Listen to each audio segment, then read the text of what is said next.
continue with the class that we had the last week.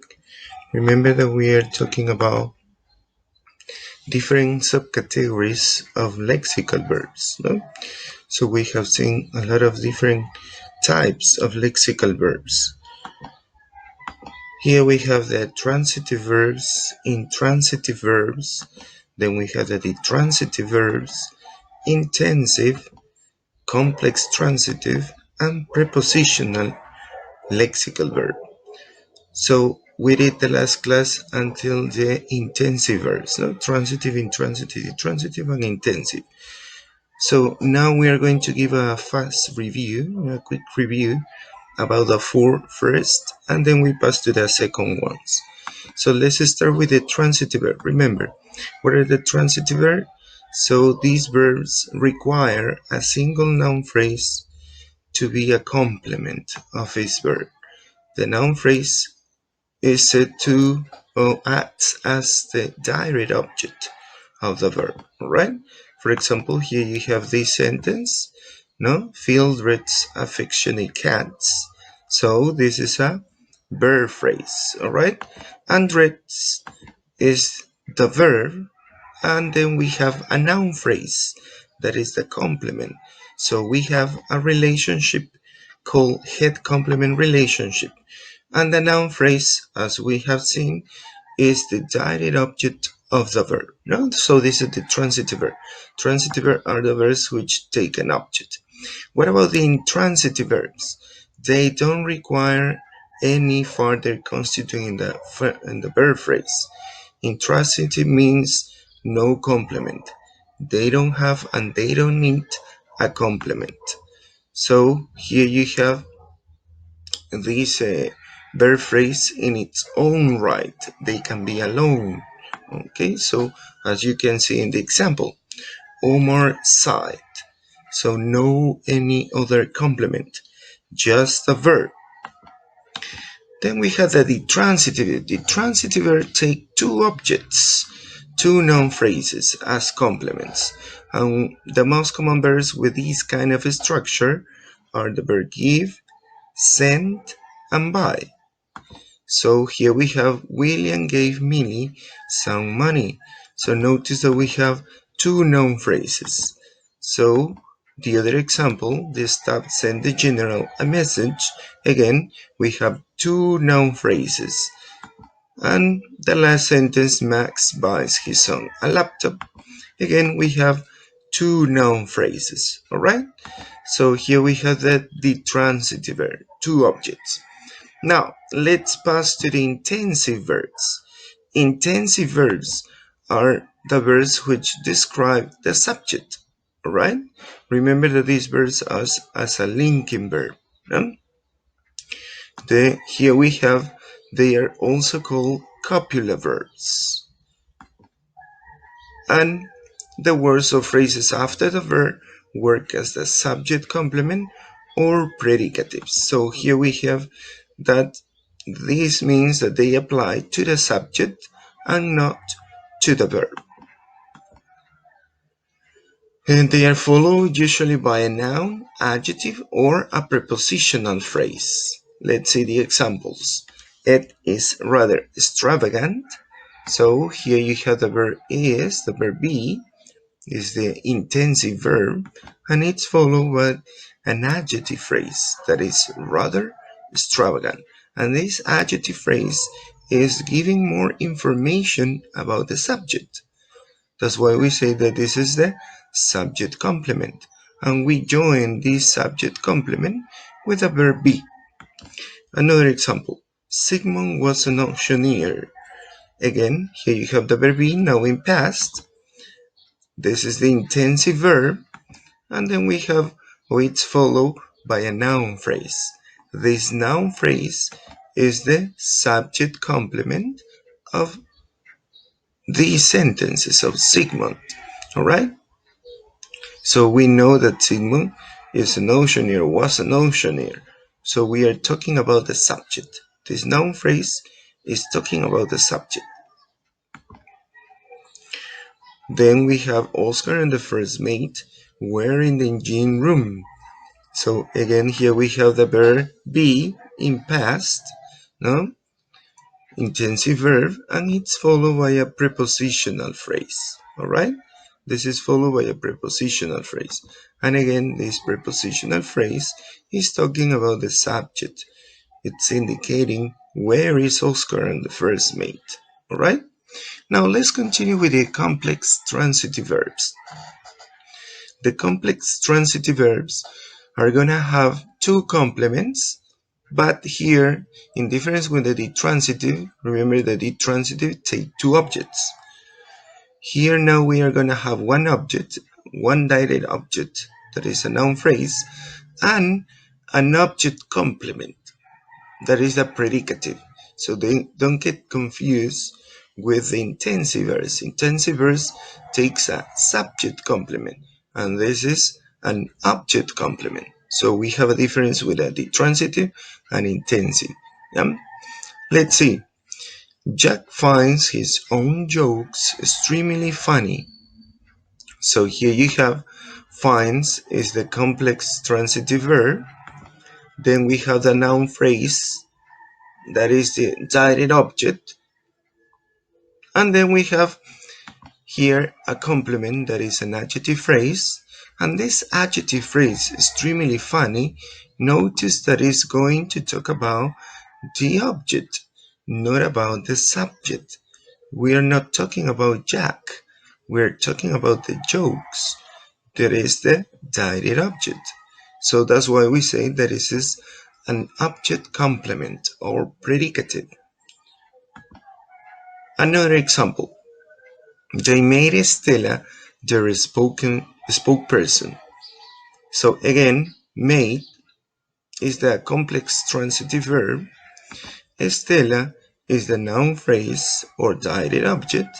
And their spokesperson is another noun phrase. But now this noun phrase is talking about Stella. So notice that here we have again the object complement. Who is Stella? The spokesperson. So that's why we say that is the object complement or predicative. All right? Let's pass to the other one. Lisa put the liquor under her bed. So notice here that we are talking about that put is a complex transitive verb. Then we have a noun phrase of direct object, and it's followed by a prepositional phrase. And this prepositional phrase is qualifying or giving more information, about the noun phrase or about the object. That is, in this case, is the liquor. All right? So notice here the different structures that we could have with the transitive, complex transitive verb. Transitive, remember, transitive because we are going to have an object. Complex transitive because we are going to have an object complement after the direct object. And this complement is giving more information or is talking about the object, not about the subject. So in some way this is similar to the intensive. No, in the intensive, here you have that it could be followed by by an adjective phrase, by a noun phrase, by a prepositional phrase. But the difference with intensive is that these complements are talking about the subject. But in the complex transitive verbs, these complements are talking about the object. All right? So this is the difference with the intensive one and also with the transitive. No, the transitive just take an object. So here we have the tree diagram. So we have Jack finds his own jokes extremely funny. So Jack is the noun phrase. The verb phrase is finds, that is the complex. Then we have another noun phrase, his own jokes. And then we have an adjective phrase that is extremely funny. All right? Let's continue with the prepositional verbs. What are the prepositional verbs? So here, verbs which are complemented by a prepositional phrase. That's what we call prepositional verbs, right? For example, we have glance at, then it's followed by a noun phrase. Then we have reply to, followed by a noun phrase. Then we have refer to, followed by a noun phrase. And worry about, again, followed by a noun phrase. So we have here the different verbs, and then we have a preposition, and after the preposition we have a noun phrase. No, this is a prepositional phrase. So here we have Max glanced at the falling acrobat. So glance is the verb, and it's followed by a preposition at, and then we have the noun phrase that is the falling acrobat. Another example, she worries about the environment. So you have a prepositional phrase, then we have the verb that is worries, no? So worries is followed by the preposition about, and then we have a noun phrase. So here we have the tree diagram. Here in the tree diagram, we have the noun phrase that is max. Then we have the verb phrase that is glance. It's a prepositional phrase. And then, a prepositional verb, sorry. Then we have the prepositional phrase that is at the falling acrobat. Notice here this diagram, how we could structure the prepositional verbs. No? Remember, a verb plus a preposition. Now, here on the other side, you have some verbs, a list of verbs that are commonly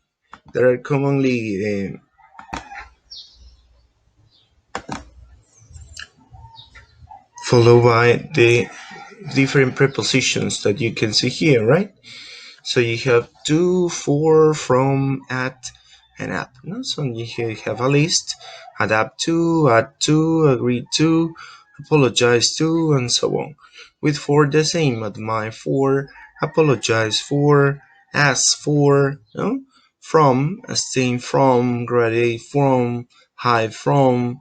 With at, aim at, arrive at, glance at, look at, that is very common. Also with to, we have the common verb listen to. No, you don't say listen me, you say listen to me, or listen to the teacher, look at me, or look at the teacher. Notice that you have this preposition. So these verbs are followed by a preposition. And then you have a noun phrase. That's why we say that they are prepositional verbs, no? Because these verbs are followed by prepositional phrases. All right. Now, in order to sum up, here we have a table. And so we have the transitive. Remember, the transitive verbs are followed by a subject, then a direct object. Intransitive, a subject plus a verb, no object. The transitive, the subject and then the verb, then the indirect object and the direct object. Or you could change the order of the objects. You have the direct object and then the indirect object. Remember, when we change the order, we have to add a preposition here, right? After the direct object, you have a preposition and then the indirect object. To or for, no, is the preposition. In the intensive ones, subject is followed by the verb, and this verb is followed by a subject predicative or subject complement. No? Remember that we have this information about the subject. In the complex ones, so we have the subject, the verb, and a direct object, and it's followed now by an object predicative or object complement. Now this complement is talking about the object, not the subject. So this is the difference with the intensive ones. No? The intensives are followed by subject predicative or subject complement, and the complex are followed by an object first and then the object predicative or object complement. So it means that this complement is talking about the object. And finally, the prepositional verbs that you have here: the subject, then the verb, and then the prepositional complement. All right. So this is the review about the verbs. Remember that now here we have this just the lexical verbs, and we are going to follow with the next one that are the auxiliary verbs. So remember, in order to remember what's the difference between the lexical and auxiliary verbs, so let's remember the lexical verb can act as a main verb, yeah, can act as a main verb, the principal verb, then the meaning is clear and identifiable. So here we have a lot of examples, right? Eat, meet, sing, play, work, study. So they are lexical verbs. Remember they can act as main verbs. The meaning is clear and identifiable. Then we have the auxiliary verbs. But in the auxiliary verbs, we have two types. Modal verbs, that they can act only as auxiliaries. And we have these examples: will, could, should, would, can, and must. And on the other side, we have the primary verbs. Primary verbs, if you notice, they can act as a main verb or auxiliary verb. What verbs do we have? So we have the verbs be, have, and do. Now remember that be is used as a lexical, as an intensive verb, and then is used as an auxiliary in the progressive or passive form, right? Something similar happens with the verb have. Now, here we have that the verb phrase has two functional parts. Remember, the auxiliary verb, then we have the modals, can, may, will, should. Then we have the perfect auxiliary. So here we have forms of have, followed by the ed participle, the past participle. Then we have the progressive forms of be. Notice the primary verb be, followed by the ing participle. Remember, the ing is also called participle, but this is the present participle or progressive participle. All right. Then we have the passive form, that is the verb be, followed by the ed participle again, the past participle. And finally, we have the support auxiliary forms of do, followed by a base form. So this verb acts as an intensifier. So you're going to intensify. For example, you say, she loves Peter, but you want to intensify this verb love, so you add here the auxiliary. She does love Peter. All right, so it means that she really loves Peter. Okay. And finally, we have the lexical verbs. Don't forget about the auxiliaries, the different forms of auxiliaries: modal, perfect, progressive, passive, and the support auxiliary, that is do, followed by a base form. And then we have the lexical verb. Now, let's see here two verbs. We're going to analyze two verbs, the verbs feel and write. So how we are going to make sentences with these verbs. Then we have Daisy feels or filled a pool, Max writes or wrote nothing. Then we add a modal. Daisy will or would fill the pool, or you could say Max can or could write nothing. So we are adding a modal verb and then the lexical verb. All right, you start first with the lexical, then we pass to the auxiliary, in this case the modal, followed by a lexical verb. Then we have the perfect auxiliary. Daisy has or had, remember, could be present or past. Daisy has had filled the pool. And with the right, Max has had written. Notice something important here with these two verbs. In the first one, you add ed in the past participle because this is a regular verb. But in the other side, you have write, it's irregular, so you don't add ed to the past participle. You change it, Here you write written, right? Written. Then you have the progressive auxiliary, that is the verb be. Notice you could write it in present or past. Daisy is or was filling the pool. Max is or was writing nothing. So you have the verb be, present or past, plus the present participle. Remember, the ing is called present participle or progressive participle. Then we have the passive form. The pool is or was filled, or nothing is or was written. Here you have again the verb be, but now it's followed by a past participle. In the previous one, it's followed by a present participle, the ing. Now it's followed by a past participle, similar to the perfect. The perfect auxiliary is also followed by the past participle verb. So something similar happens here. In the passive form, we use the verb be plus the past participle. All right. Now, here we are going to take into account these four sentences, and we are going to analyze some aspects of auxiliary verbs. Let's see. The first aspect that we have to consider in auxiliary verbs that is always just the first verb that displays the tense distinction between present and past. Remember, if we use a lexical feels, oh, present simple. Then you add the ed, felt, oh, past simple. So the first verb displays the tense. Something similar happened when we use the modal, no? Will, oh, you're talking about future time. But if you say would, you're talking about a past time. And then you have the verb, the lexical verb feel. But which defines the tense? The first verb. In this case, will or would define. Something similar happened with the other ones. Writes, that is the lexical, present. Wrote is in past. So this is the verb, the only one. In the second, you have Max can or could write nothing. So again, can, oh, present. Then you have could, oh, past. So the first verb, notice, because here we have two verbs, can, could, and then we have the lexical. But which verb defines the tense? The first verb. In this case, is a modal, right? So here we can tense the modal verbs, can or could. Another aspect is that auxiliary verbs always precede the lexical verb. If you notice here, first is the auxiliary, then we have the lexical, no? Will feel, would feel, can write, could write.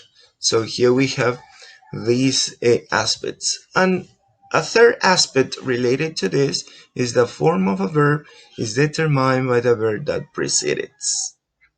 So here you have that will is followed by the basic form. If you have or has, it is followed by the past participle. You have be and you made progressive, it is followed by the present participle or ing. If you have a was, were, and then the past participle, so you have the passive form. So notice that the first verb determine what is the form of the second verb. Okay? Now we are going to continue talking about an important aspect in verbs, tense and time. So, tense, what is tense? Tense is the time described by a verb, shown by its grammatical form. Remember, this is the tense, the time described by a verb, shown by its grammatical form. So here you can have that there are two main tenses in English. So notice two main tenses. So you have the present tense, that the things that are true when the words are spoken or written. Then we have the past tense, things that we were true before the words were spoken or written. So notice, and you were asking yourself, but teacher, what about the future? Future is not a tense. So notice something peculiar here in English. Most linguists say that the future is not exactly a tense. It's just a time that this time could be expressed in different ways. So here we are going to talk about it. You may be wondering about the future. So future is expressible in a variety of ways. Notice here, you can use a lot of structures to talk about future. For example, you use, and it's the most common, will. No? You use the auxiliary will. He will go to the party. But also you can use present to talk about the future. The boat leaves at 10 tonight. And also you could use a past tense structure. If he gave me the money tomorrow, I did use it. So notice that we use different structures to talk about the future.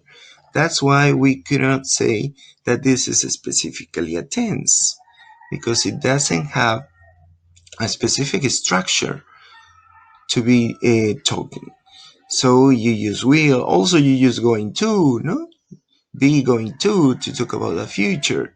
Will, present simple, past structure. Also, you use the present progressive to, no, to talk about fixed arrangement. So notice the different structures that we could use in order to talk about future, but it doesn't happen in present or past. No, you have a fixed structure to talk about present or to talk about the past. But here, notice that we have different ways to express future. That's why we could say that future is not exactly a tense.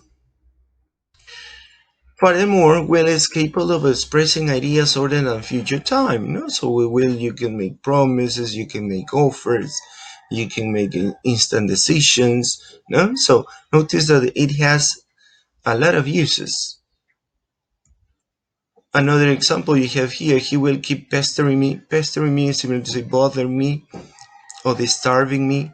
And notice that you're talking about a continuous action that is annoying for you. It's an exasperated way of saying he's always doing it. So you're not talking about the future, you're talking about a continuous action, a repeated action. So notice that will has a lot of functions. It's not exactly about the future. So that's here the reason that the future is not considered a tense, it's a time. But you could tell me, no, but teacher, in grammar books, we say the three tenses. No, yes, this is in the grammar books in order to identify the structures. So they call the future as a tense. No, but remember that this is not specifically a tense. Now, in order to continue talking about the verbs, remember, and here we have two different kind of verbs related to the tense, no? Finite verbs and non-finite verbs. So finite verbs act as a verb, but non-finite, they do not act as a verb. For example, they got home very late last night. So this is the verb, right? This is the action. But in the other side, sailing, notice here, sailing is in the form is the ing, no? The present participle. But in this sentence, sailing is not the verb, it's the subject. Sailing is my favorite sport, where sailing is the subject of the sentence. What is the verb? The verb be. And then is followed by a complement. No, this is an intensive verb. So you have a subject complement there. The second, act, finite verbs act as the main verb of a clause. I live in Germany. But non-finite verbs can act as nouns, adjectives, and adverbs. So we have the sleeping cat is brown. So notice that sleeping is not a verb here. It's an adjective. It's qualifying the cat, all right? It's talking about the cat. So this is an adjective. It's not a verb. Finite verbs indicate person, number, and tense. She was waiting in the room before he came.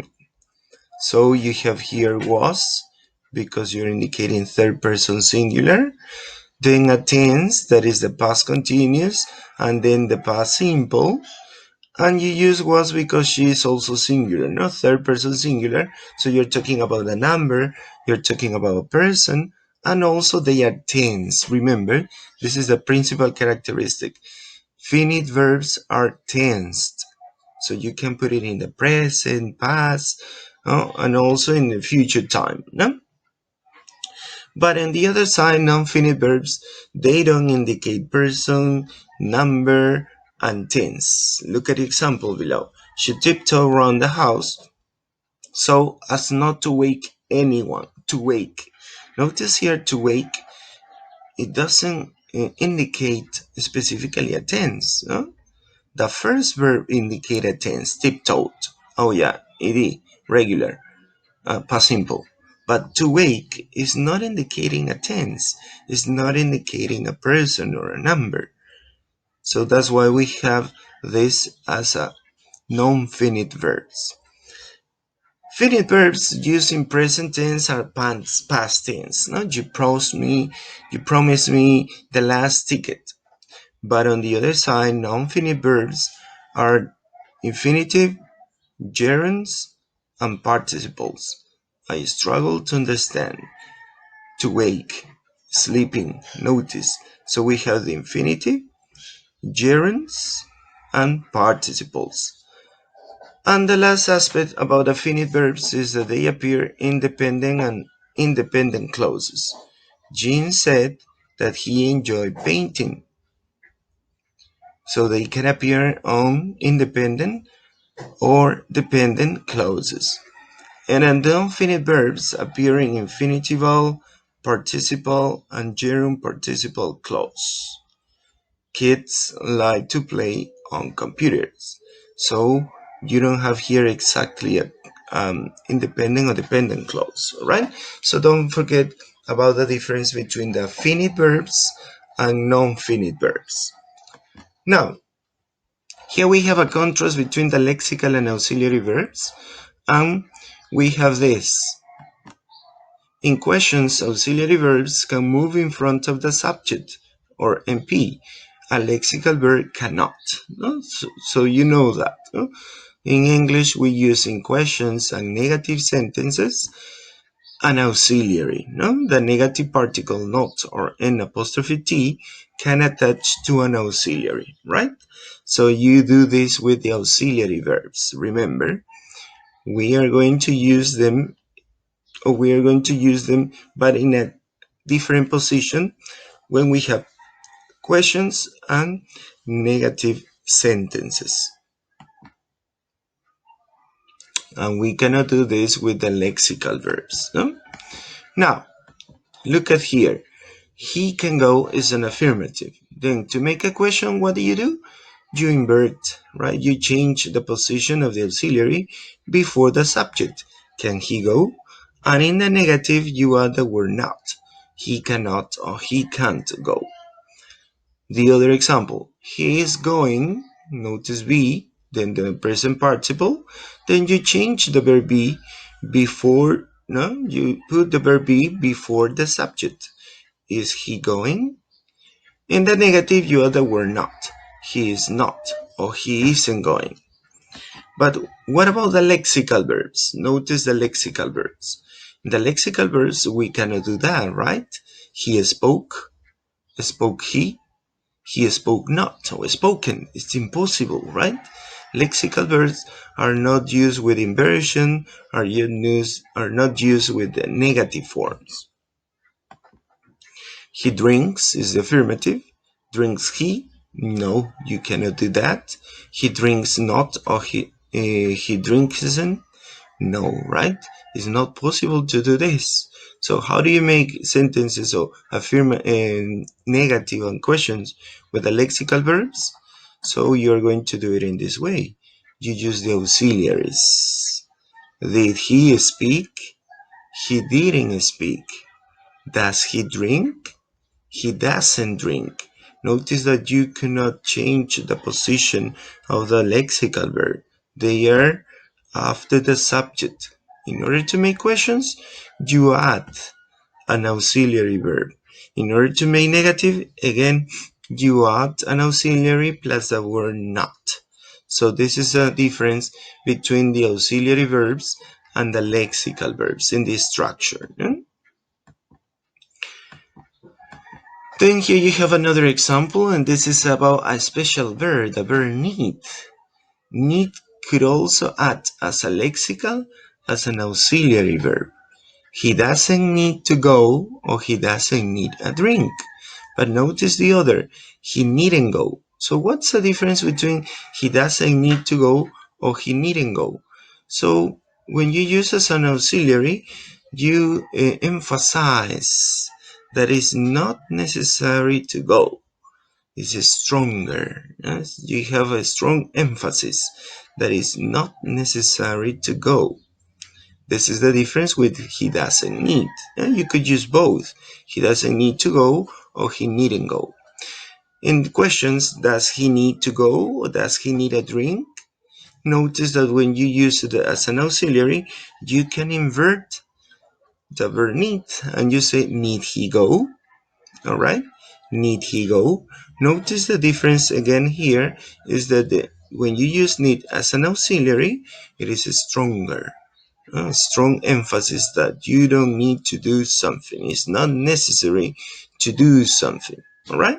So this is just the difference, but we could just remember with these both forms, lexical and auxiliary form. Now, let's pass to the different auxiliaries now. The first one is the modal auxiliaries, all right? So in modal auxiliaries, remember that they are always tense. So that's why we say that these are finite verbs. They do not have untense or non-finite forms.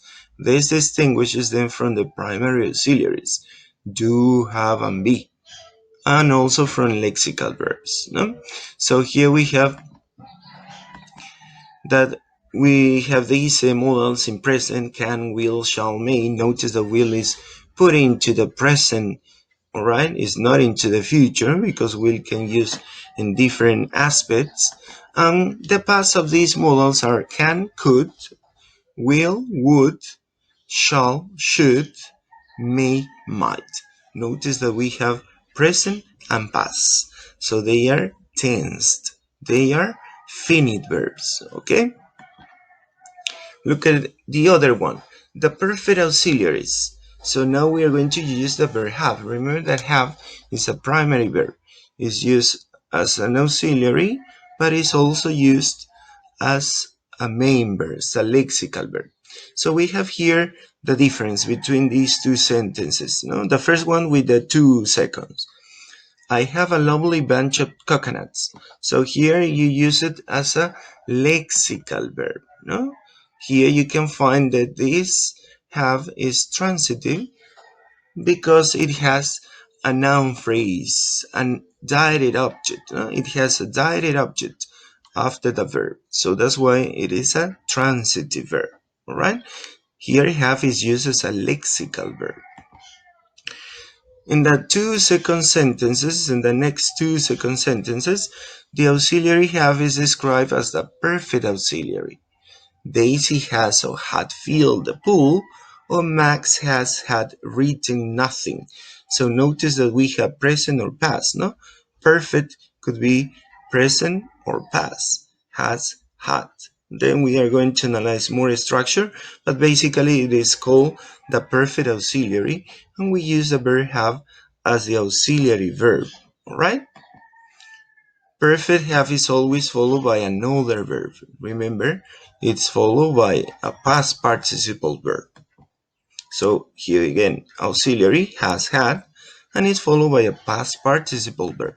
And the second one the same, auxiliary, and it's followed by a past participle verb. Notice here the structures. Has had is the finite, non-finite feel. Finite because we can tense. Notice has present, had past. But feel, past participle, doesn't have a tense. It's a form. So that's why we call them non-finite verbs. The same happens with the other side, in the irregular verb. Finite has had because it has a tense. Non-finite, written, it's the past participle form. The third sentence, Millie will have filled the pool. Notice here, Max could have written something. So will and could are finite because they could be tense. No, will could become would, and could is a past of can. So notice that they are finite verbs. Non-finite is have or have here. Have. Why? Because you cannot write has or had, no? Because you have the modal. So remember the rule, no? The previous verb modifies or defines the form of the second verb. So after modals, we use the basic or the stem form of a verb. So it means that you cannot tense. You cannot tense this verb. That's why we call them non-finite verbs. No? Remember here the auxiliary has had, feel, the past participle. Again, in the other side, the auxiliary, and then the past participle.